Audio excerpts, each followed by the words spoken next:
जय माता दी मित्रों, बड़ों को प्रणाम और छोटों को प्यार। आज मैं आपको माँ अन्नपूर्णा की कथा सुनाने जा रही हूँ। मन को शांत और कथा को धैर्य से सुने। कथा को पूरा सुनने से उसका पूर्ण फल मिलता है। चलिए शुरू करते हैं। एक समय की बात है। काशी निवासी धनंजय की पत्नी का नाम सुलक्षणा था। उसे अन्य सुख प्राप्त थे, केवल निर्धनता ही उसके दुख का मात्र कारण थी। यह दुख उसे हर समय सताता रहता था। एक दिन सुलक्षणा पति से बोली, स्वामी आप कुछ उघम करो तो काम चले। इस प्रकार कब तक काम चलेगा? सुलक्षणा की बात धनंजय के मन में बैठ गई और वह उसी दिन विश्वनाथ शंकर जी को प्रसन्न करने के लिए बैठ गया और कहने लगा, हे देवादिदेव विश्वेश्वर, मुझे पूजा पाठ कुछ आता नहीं है, केवल आपके भरोसे बैठा हूँ। इतनी विनती करके वह 2-3 दिन भूखा प्यासा बैठा रहा।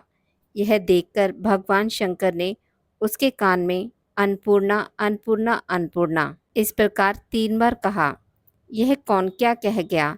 यही सोच में धनंजय पड़ गया कि मंदिर से आते ब्राह्मणों को देखकर पूछने लगा, पंडित जी अन्नपूर्णा कौन है? ब्राह्मणों ने कहा, तू अन्न छोड़ बैठा है, सो तुझे अन्न की ही बात सूझती है। जा घर जाकर अन्न ग्रहण कर। धनंजय घर गया, स्त्री से सारी बात कही। वह बोली, नाथ चिंता मत करो, स्वयं शंकर जी ने यह मंत्र दिया है, वे स्वयं ही खुलासा करेंगे। आप फिर जाकर उनकी आराधना करो। धनंजय फिर जैसा तैसा पूजा में बैठ गया। रात्रि में शंकर जी ने आज्ञा दी और कहा, तू पूर्व दिशा में चला जा। वह अन्नपूर्णा का नाम जपता जाता और रास्ते में फल खाता, झरनों का पानी पीता जाता। इस प्रकार कितने ही दिनों तक चलता गया। वहां उसे चांदी सी चमकती वन की शोभा देखने में आई। सुंदर सरोवर देखने में या उसके किनारे कितनी ही अप्सराएं झुंड बनाए बैठी थी। एक कथा सुनती और सब मिलकर माँ अन्नपूर्णा इस प्रकार बार बार कहती थी। यह अघन यानी मार्गशीर्ष मास की उजली रात्रि थी और आज से ही व्रत का आरंभ था।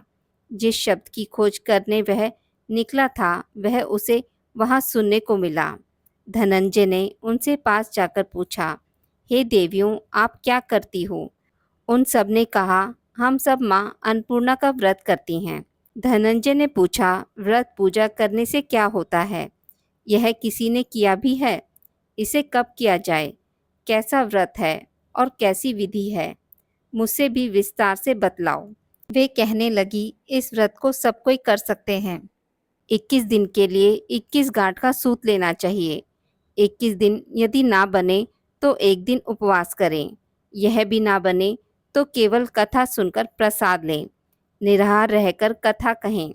कथा सुनने वाला कोई ना मिले तो पीपल के पत्तों को रख सुपारी या घृत कुमारी ग्वारपाठा वृक्ष को सामने कर दीपक को साक्षी कर सूर्य गाय तुलसी या महादेव को बिना कथा सुनाए मुख में दाना न डालें। यदि भूल से कुछ पड़ जाए तो एक दिवस फिर उपवास करें। व्रत के दिन क्रोध ना करें और झूठ ना बोलें। धनंजय बोला, इस व्रत के करने से क्या होगा? वे कहने लगी, इसके करने से अंधों को नेत्र मिले, लूलों को हाथ मिले, निर्धन के घर धन आए, बांझी को संतान मिले, मूर्ख को विद्या आए। जो जिस कामना से व्रत करे माँ उसकी इच्छा पूरी करती हैं। वह कहने लगा, बहनों मेरे पास भी धन नहीं है, विद्या नहीं है, कुछ भी तो नहीं है। मैं तो दुखिया ब्राह्मण हूँ। मुझे इस व्रत का सूद दोगी? हाँ भाई, तेरा कल्याण हो, हम तुझे अवश्य देंगे। ले इस व्रत का मंगल सूत्र ले। धनंजय ने व्रत किया। व्रत पूरा हुआ। तभी सरोवर में से 21 खंड की सुवर्ण सीढ़ी हीरा मोती जड़ी हुई प्रकट हुई। धनंजय जय जय अन्नपूर्णा कहता जाता। इस प्रकार कितनी ही सीढ़ियां उतर गया तो क्या देखता है कि करोड़ों सूर्य से प्रकाशमान अन्नपूर्णा का मंदिर है। उसके सामने सुवर्ण सिंहासन पर माता अन्नपूर्णा विराजमान है। सामने भिक्षा हेतु शंकर भगवान खड़े हैं। देवांगनाएं चंवर डुलाती हैं।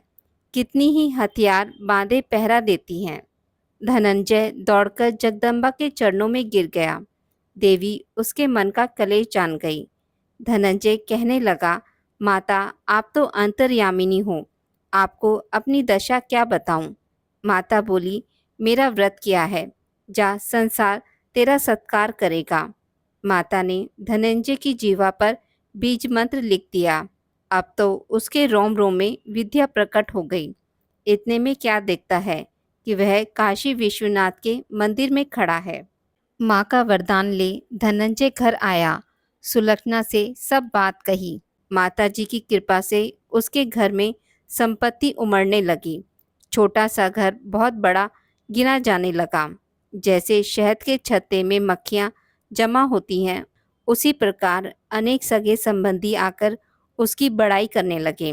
कहने लगे, इतना धन और इतना बड़ा घर, सुंदर संतान नहीं तो इस कमाई का कौन भोग करेगा।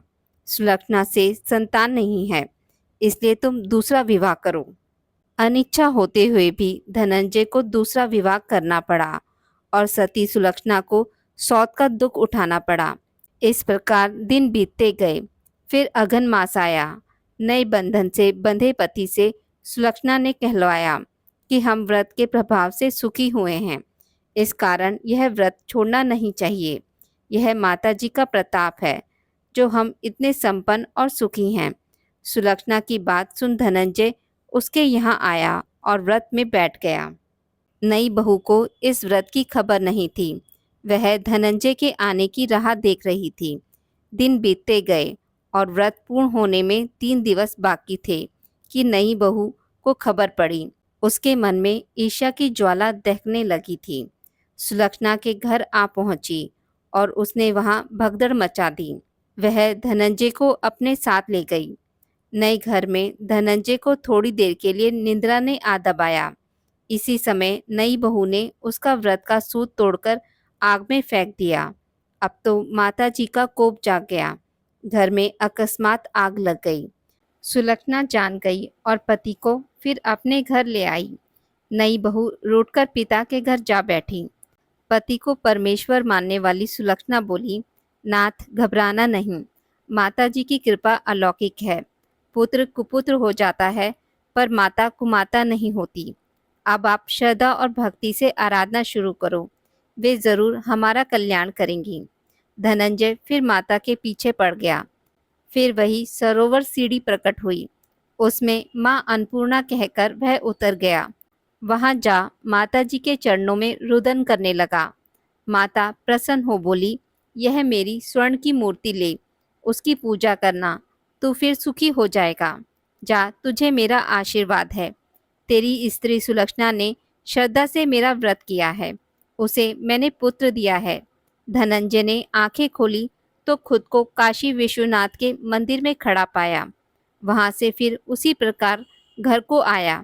इधर सुलक्षणा के दिन चढ़े और महीने पूरे होते ही पुत्र का जन्म हुआ। गांव में आश्चर्य की लहर दौड़ गई। इस प्रकार उसी गांव के निसंतान सेठ के पुत्र होने पर उसने माता अन्नपूर्णा का मंदिर बनवा दिया। उसमें माताजी धूमधाम से पधारी, यज्ञ किया और धनंजय को मंदिर के आचार्य का पद दे दिया। जीविका के लिए मंदिर की दक्षिणा और रहने के लिए बड़ा सा सुंदर भवन दिया। धनंजय स्त्री पुत्र सहित वहां रहने लगा।